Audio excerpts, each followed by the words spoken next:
Welcome to the desert of the real.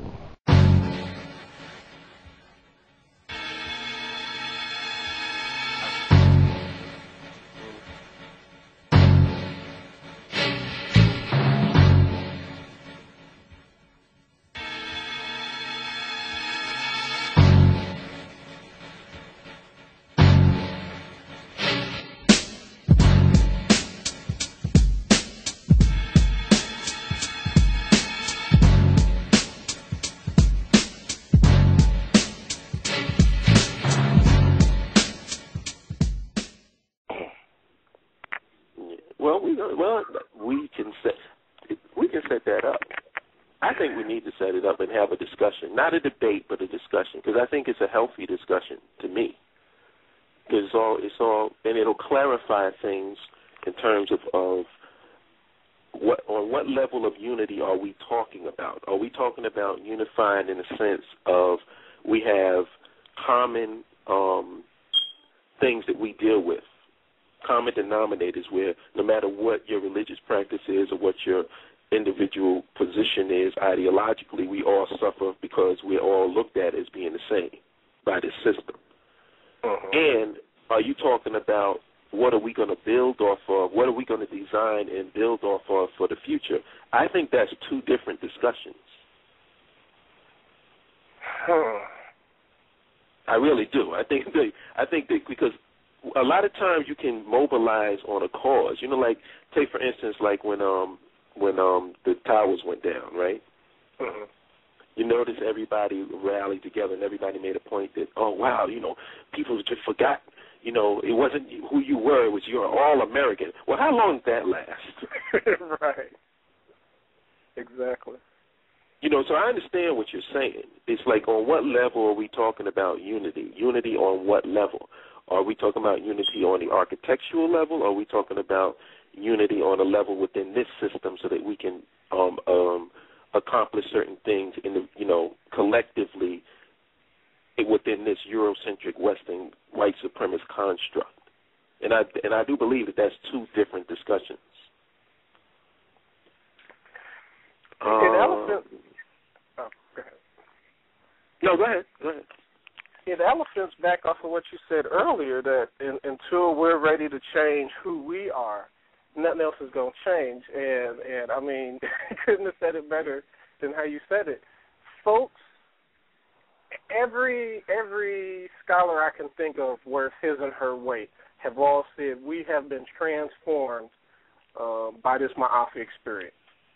So if we can just agree on that one little piece, that all of us in the chat, on the phone, in America, all black folks have been transformed because of the Ma'afi process, then if we agree on that, then there's something that we have to change back into or look back, like Amos would say, look back pre-damage and find out what we was doing there and then use that to help in post-damage reality.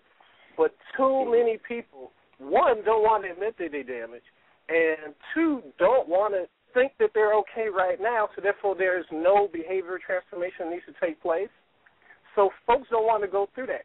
They just want unity to happen. They just want stuff to change, but them themselves haven't changed. So they want a black nation, but still act like niggas.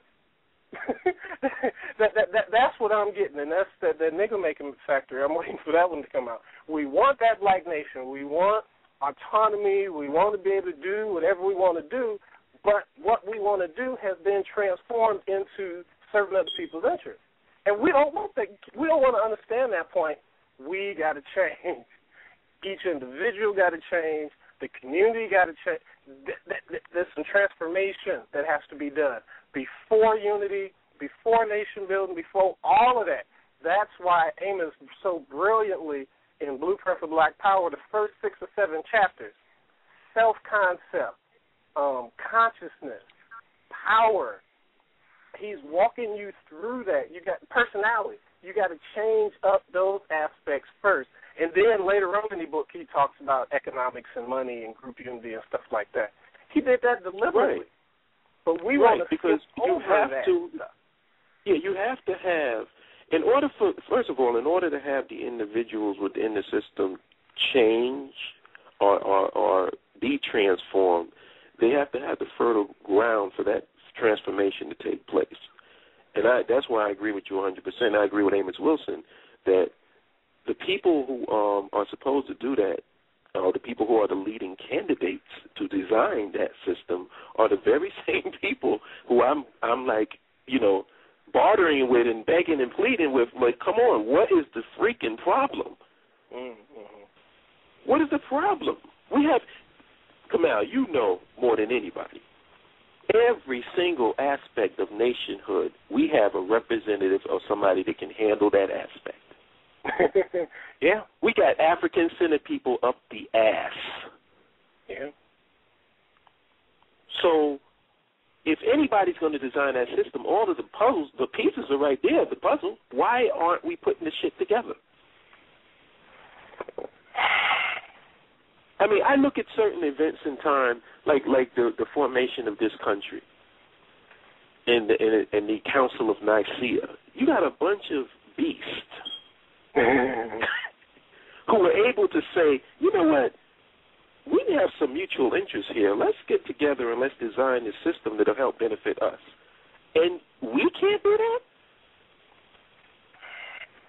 We don't even feel, and what's even scarier is we don't have the sense of urgency to do that. Yeah. I mean, what should everybody that's in the so-called African-centered conscious community, you know what we should be talking about right now, collectively? We should be talking about our Council of Nicaea. When is that going to happen? How are we going to make it happen? Where is it going to happen? Who's going to be involved? What aspects are going to be in it? Total system breakdown on an African paradigm. Total system on every level of African existence. We should be having discussions. What works? What doesn't work? What should we keep? What should we throw away? I think larger amounts of us are caught up in the Band-Aid projects versus the large-scale things, which is a shame. I mean, they are needed, freeing political prisoners and right. good health, and other stuff like that. All of that is needed, but I think part of the reason why it's not happening is because folks take those Band-Aid projects as the totality of the movement. So the folks that want to do the political prisoner thing, they want all energy and everybody in the political prisoner. When folks are dealing with police brutality, they want everybody to get involved and do that and deal with that. I mean, if the police brutality stops tomorrow, if every single political prisoner is free, then what? You see what I'm saying? Because you still ain't got no infrastructure. You still don't have any buildings or institutions. So I'm not taking away from that. Those pieces need to be done, but they can't be mistaken for the totality of even the health piece. As much as we need good health, as much as our health is bad, that's still not the totality of the movement. Even me, right. and I'm going to go ahead and say this. I have never said, and for the record, the person who said it, you are wrong. I never said that if black folks just get back to the traditional African spiritual systems, then everything will be fine. I never said that. My niche is the religion piece, but I definitely understand we are messed up culturally as a whole, and so all those aspects of the culture need to be looked at. I just emphasize my own religion piece, but I don't overemphasize it and make it totality of the movement, so I just wanted to clear that up. But that's another piece that I'm seeing is wrong. Folks are taking their individual passions and making it the totality of the movement versus seeing it as a necessary piece, but there's still a larger whole that needs to be done and dealt with and stuff.